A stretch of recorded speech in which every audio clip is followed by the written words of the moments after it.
વિજ્ઞાનનું આજના જમાનામાં બહુ મહત્વ છે. વિજ્ઞાન ઉત્તરોત્તર પ્રગતિ કરી રહ્યું છે. વિજ્ઞાન જ્યારે એની સૌથી ઊંચાઈ કે ટોચની સપાટી ગ્રહણ કરશે ત્યારે ત્યાં તે આધ્યાત્મિકતાને પણ ત્યાં બેઠેલું જોશે. એટલે કે આધ્યાત્મિકતા પહેલેથી ટોચ ઉપર પહોંચેલું છે. ભગવદ્ ગીતાનો અધ્યાય 5મો અને શ્લોક 19મો. ગુજરાતીમાં જો આ શ્લોકને કહીએ તો, જેમના મન એકત્વ તથા સમતામાં સ્થિત છે તેમણે જન્મ તથા મૃત્યુના બંધનોને પહેલેથી જીતી લીધા છે.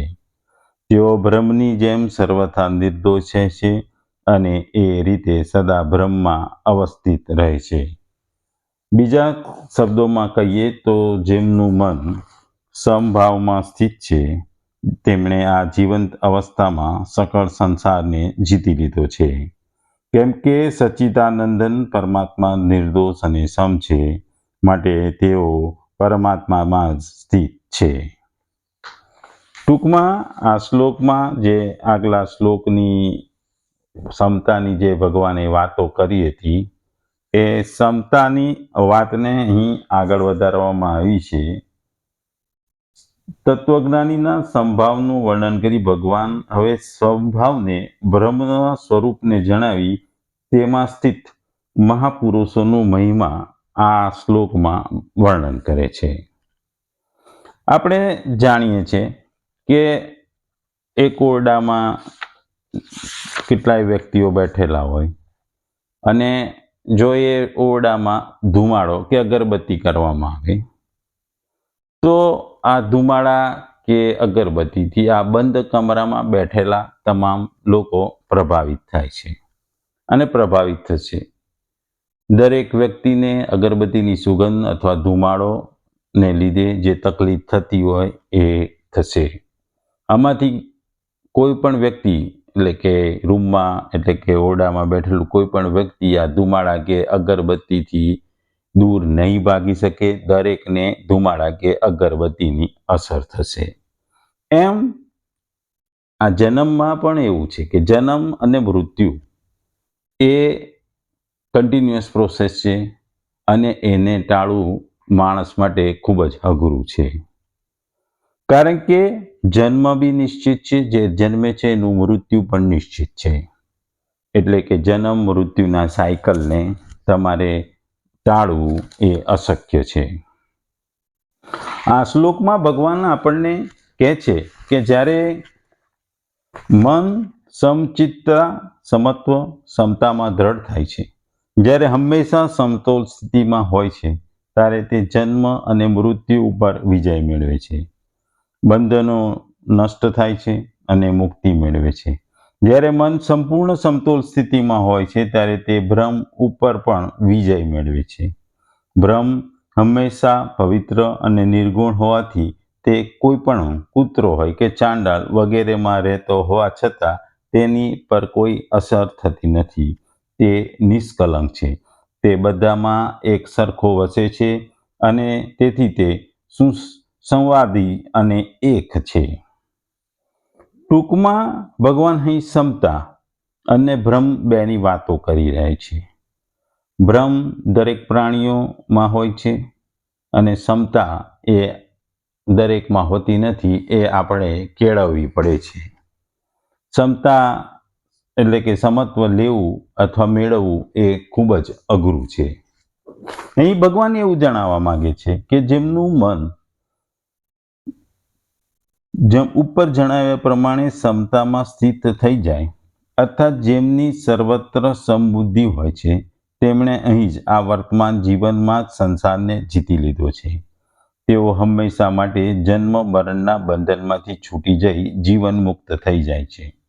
લોકદ્રષ્ટિમાં તેમનું શરીર તો હોય છે પણ વાસ્તવમાં તે શરીર સાથે તેમનો કશો સંબંધ હોતો નથી. જેવી રીતે પૂર્વ અને પશ્ચિમમાં બંને બાજુએ પર્વત હોય તો પૂર્વમાં સૂર્યનો ઉદય થતો નથી દેખાતો, પરંતુ પશ્ચિમમાં આવેલા પર્વતના શિખર ઉપર પ્રકાશ દેખાવાથી સૂર્યનો ઉદય થયો હોવાની કોઈ સંદેહ નથી રહેતી. કારણ કે સૂર્યનો ઉદય થયા વિના પશ્ચિમના પર્વત ઉપર પ્રકાશ દેખાવાનો શક્ય નથી કે સંભવ જ નથી. આ જ રીતે જેમના મન બુદ્ધિ ઉપર માન અપમાન નિંદા સ્તુતિ સુખ દુઃખ વગેરેની કોઈ અસર પડતી નથી, જેમની મન બુદ્ધિ રાગ દ્વેષ હર્ષોક વગેરે વિકારોથી સર્વથા રહિત છે તેમને સ્વરૂપમાં સ્વાભાવિક રીતે અવશ્ય થાય છે, કારણ કે સ્વરૂપમાં સ્વાભાવિક સ્થિતિ વિના મન બુદ્ધિમાં અટલ અને એકરસ ક્ષમતાનું રહેવું સંભવિત નથી. પરમાત્મા તત્વ અથવા સ્વરૂપમાં સ્વાભાવિક સ્થિતિનો અનુભવ થતા જ્યારે મન બુદ્ધિમાં રાગ દ્વેષ કામના વિષમતા વગેરેનો સર્વથા અભાવ થઈ જાય છે, ત્યારે મન બુદ્ધિ આપમેળે સ્વાભાવિક ક્ષમતામાં આવી જાય છે, એને લાવવી પડતી નથી. બહારથી જોતા મહાપુરુષ અને સાધારણ પુરુષમાં ખાવું પીવું ચાલવું ફરવું વગેરે એક જેવો છે, પરંતુ મહાપુરુષોના અંતઃકરણમાં નિરંતર સમતા નિર્દોષતા શાંતિ વગેરે રહે છે, અને સાધારણ પુરુષોના અંતઃકરણમાં વિષમતા દોષ અશાંતિ અને રાગ દ્વેષ વગેરે હોય છે. અહીં ભગવાન આગળ કહે છે કે તે પદમાં બહુવચન આપવાનું કારણ એ છે કે બધા જ મનુષ્યો પરમાત્મા તત્વની પ્રાપ્તિ કરી શકે છે અને સગળ સંસાર ઉપર પણ વિજય મેળવી શકે છે. ઇહ એવ પદનું કહેવાનો મતલબ અહીં એવું છે કે મનુષ્ય જીવંત અવસ્થામાં જ અહીં સંસારને જીતી શકે છે, અર્થાત સંસારથી એ મુક્ત થઈ જાય છે, જે આપણે હિન્દુ ધર્મમાં મોક્ષની વાત કરીએ છીએ કે મુક્તિની જે વાત કરીએ છીએ. આપણે જાણીએ છીએ કે હિન્દુ ધર્મમાં મોક્ષ અને મુક્તિનું બહુ જ મહત્વ છે. મોક્ષ અને મુક્તિ એટલે કે મોહનો ક્ષય થવો, મોહથી મુક્ત થવું, કામ ક્રોધ આસક્તિ મમત્વ વગેરે વિકારોથી દૂર જવું, આ વિકારોનો ત્યાગ કરો, વિકારોને શરીર ઉપર મન ઉપર કે બુદ્ધિ પર કોઈ અસર ન થવી, એ એટલે કે મોક્ષ છે. મુક્તિ શાશ્વત આનંદ છે, એ બધા જ દુઃખોમાંથી છુટકારો આપે છે, અને જીવન મરણનું જે સાયકલ છે, આપણે જોઈએ છે કે જીવન મરણનું જે ચક્ર છે, કારણ કે મૃત્યુ પછી બીજી યોનિમાં જે જન્મ થાય છે, આત્મા અમર છે, એ જે આગલા શ્લોકોમાં આપણે જોયું એ આ જન્મ મૃત્યુના સાયકલમાંથી તમે એના ચક્રમાંથી તમે બહાર નીકળી અને મુક્તિ પામી શકો છો. અહીં ભગવાન એ છે કે શરીર હોય ઇન્દ્રિય મન બુદ્ધિ પ્રાણી પદાર્થ ઘટના પરિસ્થિતિ વગેરે બધા પર છે, અને જેમને આધીન રહે એ પરાધીન છે. આ શરીર વગેરે વસ્તુઓમાં મહત્વ બુદ્ધિ થવી અને તેમની આવશ્યકતાનો અનુભવ કરવો અર્થાત તેમની કામના કરવી એ જ એમને આધીન થવું છે. પરાધીન પુરુષ વાસ્તવમાં પરાજિત હોય છે. જ્યાં સુધી પરાધીનતા નથી છૂટતી ત્યાં સુધી તે હંમેશા પરાજિત રહે છે. પરાજિત વ્યક્તિ બીજાઓને પણ પરાજિત કરવાને ઈચ્છે છે, બીજાને પોતાને આધીન કરવા ઈચ્છે છે. વાસ્તવમાં પોતાને પરાજિત કર્યા વિના કોઈ પણ બીજાને પરાજિત કરી શકતો નથી. જેમ કે કોઈ રાજા કે વિદ્વાન બીજા પર વિજય પ્રાપ્ત કરવા ઈચ્છે તો તેણે સૌથી પહેલા પોતાની સેના સામર્થ્ય બુદ્ધિ વિદ્યા વગેરેનો સહારો લેવો જોઈએ, અને એમાં એણે ઉત્તમ બનવું પડે. અહીં ભગવાન એ જ કહે છે કે સત્વગુણ રજગુણ અને તમગુણ આ ત્રણેય ગુણોમાં બધા જ પ્રકારના દોષો રહેલા છે અને સમાયેલા છે. સમગ્ર સંસાર આ ત્રણેય ગુણોનું કાર્ય હોવાથી દોષમય છે. આ ગુણોના સંબંધથી જ વિષમભાવ રાગ દ્વેષ મોહ વગેરેથી બધા અવગુણો ઉત્પન્ન થાય છે. બ્રહ્મ નામથી ઓળખાતા સચ્ચિદાનંદન પરમાત્મા આ ત્રણેય ગુણોથી સર્વથા અતીત છે, પર છે, તેથી તેઓ નિર્દોષ છે અને સમ છે. આ જ પ્રમાણે તત્વજ્ઞાની પણ આ ત્રણેય ગુણોથી પર થઈ જાય છે, જેથી તેનામાં રાગ દ્વેષ મોહ મમતા આસક્તિ અહંકાર વગેરે બધા જ અવગુણો તથા વિષમભાવનો સર્વથા નાશ થાય છે. તેની સ્થિતિ સમભાવ થઈ જાય છે. અહીં હિ અને તસ્માત આ હેતુવાચક શબ્દોના પ્રયોગનો અભિપ્રાય એવો છે કે સમભાવ બ્રહ્મનું સ્વરૂપ છે, તેથી જ તેમનું મન સમભાવમાં સ્થિત હોય છે, તેઓ બ્રહ્મમાં સ્થિત હોય છે. જો કે લોકોને આ ત્રિગુણમય સંસાર અને શરીરમાં સ્થિત દેખાય છે, તો પણ તેમની સ્થિતિ સમભાવ હોવાને કારણે તેમને ત્રિગુણમય સંસાર અને શરીર સાથે કોઈ પણ પ્રકારનો સંબંધ હોતો નથી. તેથી તેમની સ્થિતિ તો બ્રહ્મમાં જ રહે છે. અહીં ભગવાન આગળ એ જ કહે છે કે પરમાત્મા તત્વમાં દોષ, વિકાર કે વિષમતા છે જ નહીં. જેટલા પણ દોષો કે વિષમતાઓ આવે છે એ બધા પ્રકૃતિ સાથે રાગપૂર્વક સંબંધ માનવાથી આવે છે. પરમાત્મા તત્વ પ્રકૃતિના સંબંધથી સર્વથા નિર્લિપ્ત છે. એટલા માટે તેનામાં કિંચિત માત્ર પણ દોષ નથી હોતો કે વિષમતા નથી હોતી. અહીં ભગવાન આગળ કહે છે કે પરમાત્મા તત્વ નિર્દોષ અને સમ છે. એટલા જ માટે જે મહાપુરુષોનું અંતઃકરણ નિર્દોષ અને સમ થઈ ગયું છે તેઓ પરમાત્મા તત્વમાં સ્થિત છે. ટૂંકમાં અહીં ભગવાન કહે છે કે મનને શબ્દ એ બુદ્ધિનો વાચક સમજવું જોઈએ, કારણ કે સમતા મન સ્થિત થતું નથી, બલકે બુદ્ધિમાં થાય છે. મન ધ્યાનમાં સ્થિત થાય છે અને સમતા બુદ્ધિમાં સ્થિત થાય છે. આ જ પ્રકારમાં આ પ્રકરણ સ્થિર બુદ્ધિનું છે. મનની સ્થિરતા માત્ર ધ્યાન અવસ્થામાં રહે છે, વ્યવહારમાં રહી, પરંતુ બુદ્ધિની સ્થિરતા હંમેશા ચાલુ જ હોય છે, નિરંતર રહે છે. કલ્યાણ મનની સ્થિરતાથી થતું નથી, બલકે બુદ્ધિની સ્થિરતાથી થાય છે. મનની સ્થિરતાથી સિદ્ધિઓ પ્રાપ્ત થાય છે. તેથી મનની સ્થિરતા બહુ ઊંચી નથી, જેટલી બુદ્ધિ છે. ભગવાન પણ બીજા અધ્યાયમાં પણ કહ્યું હતું, સ્થિતપ્રજ્ઞ સ્થિર બુદ્ધિ થવાનો મહિમા કહ્યો હતો. હવે આગળના શ્લોકોમાં પણ ભગવાને આ સ્થિર બુદ્ધિની વાત કરી છે. સાધક ભૂલથી પણ પોતાને તત્વજ્ઞ ન માની લે તેની ઓળખ આપવામાં આવી છે કે જો બુદ્ધિમાં ક્ષમતા આવી નથી તો સમજી લેવું જોઈએ કે હજુ તત્વજ્ઞાન લાદ્યું નથી કે મળ્યું નથી, ફક્ત એના મગજનો વહેમ છે. બુદ્ધિની ક્ષમતાનું સ્વરૂપ છે. રાગ હોય, દ્વેષ, હર્ષોક વગેરે ન થવા. તત્વ પ્રાપ્ત થવાથી બુદ્ધિમાં નિરંતર હંમેશા ક્ષમતા રહે છે અને આ ક્ષમતાથી બુદ્ધિનું ક્યારે વ્યુત્થાન અથવા વિયોગ થતો નથી.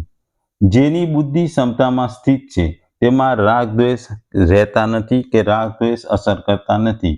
તેથી આવા સમબુદ્ધિ સ્વાભાવિકપણે અટલ રહે છે કે એક સર્વ કઈ પરમાત્મા છે. જ્યારે એક પરમાત્મા સિવાય બીજું કંઈ છે જ નહીં તો પછી દ્વેષ ક્યાંથી રહે? જ્યારે એક સત્તા અટલ અનુભવ આવી જાય ત્યારે તે કોઈ કામની રહેતી નથી ને અશાંતિ પણ રહેતી નથી. ટૂંકમાં ભગવાન આ શ્લોકથી સમભાવમાં સ્થિત રહેવાથી માણસ સકળ સંસારને જીતી લે છે, જીવનમાંથી મુક્ત થઈ જાય છે, મોહ માયામાંથી મુક્ત થઈ જાય છે અને એને મોક્ષ મળે છે. કારણ કે બ્રહ્મ તત્વ છે જે દરેક વ્યક્તિમાં છે એ નિર્દોષ છે, સમ છે. એટલે આ જે જ્ઞાની પુરુષ છે એ સંભાવમાં સ્થિત રહેતા સીધા બ્રહ્મમાં સ્થિત રહે એવું આપણે કહી શકાય. જ્ઞાની પુરુષોના એક બીજી વસ્તુ હોય છે જે કામનાનો સર્વથા અભાવ હોવાથી તે સંપૂર્ણપણે સ્વાધીન થઈ જાય છે. એમને કોઈના ઉપર ભરોસો એટલે કે કોઈના ઉપર આધારિત હોતા નથી. એ પોતે સ્વાધીન થઈ જાય છે. સ્વાધીન પુરુષ જ વિજયી થાય છે. પરંતુ સ્વાધીન પુરુષમાં મનમાં કદી કોઈને પરાજિત કરવાનો ભાવ નથી આવતો. તે સંસારની કિંચિત માત્ર પણ આવશ્યકતાનો અનુભવ કરતો નથી, બલકે સંસારથી જ તેની આવશ્યકતાઓ અનુભવ કરે છે. જેણે સંસાર જીતી લીધો છે એવા સમદર્શી સંભાવી મહાપુરુષને સંસારમાં મોટું સુખ પણ એટલે કે પ્રલોભન પણ આકર્ષણ કરતા નથી. મોટામાં મોટું દુઃખ પણ એમને વિચલિત કરી શકતું નથી. તેના મનમાં સંસારના કોઈ પણ પ્રાણી, પદાર્થ, પરિસ્થિતિ વગેરેના કિંચિત માત્ર પણ કામના, વાસના, સ્પૃહા, તૃષ્ણા વગેરે નથી રહેતા. જો કે તેઓ અનુકૂળતા પ્રતિકૂળતાનું જ્ઞાન થાય છે. તેઓ તેના અનુસાર યથાયોગ્ય ચેષ્ટાઓ પણ થાય છે. તો પણ અનુકૂળતા પ્રતિકૂળતાની તેના અંતઃકરણ પર કોઈ પણ અસર કે થતી નથી. અહીં ભગવાન કહે છે કે તમોગુણ અને રજોગુણ કરતાં સત્વગુણ શ્રેષ્ઠ છે. મનુષ્યની ઉન્નતિમાં પણ સહાયક છે. તો પણ અહંકારયુક્ત સુખ અને જ્ઞાનના સંબંધને લીધે ભગવાન તેને પણ બંધનનો હેતુ બતાવ્યો છે. વસ્તુ ટૂંકમાં આ ત્રણેય ગુણ સાથેનો સંબંધ છૂટ્યા વગર સાધક સર્વદા નિર્દોષ થતો નથી અને તે સ્થિતિ સર્વથા સંભાવ થતી નથી. તેથી અહીં ગુણાતીતના પ્રસંગમાં સત્વગુણને પણ સદોષ બતાવવામાં આવ્યો છે. એટલે ટૂંકમાં ભગવાન કહે છે કે જીવનના ત્રણ ગુણો પણ એમાં સત્વગુણ શ્રેષ્ઠ હોવા છતાં પણ એ બંધન કરતા હોય છે. સત્વગુણ પણ તમને કામનાઓ, ઈચ્છાઓ અને રાગ દ્વેષ વગેરે છળે બાંધે છે અને આ બંધનથી તમે સંભાવ થતો નથી. સંભાવ થતાં જ તમે મુક્તિનો માર્ગ મળે છે, કારણ કે તમે જીવન પર વિજય મેળવી લો છો.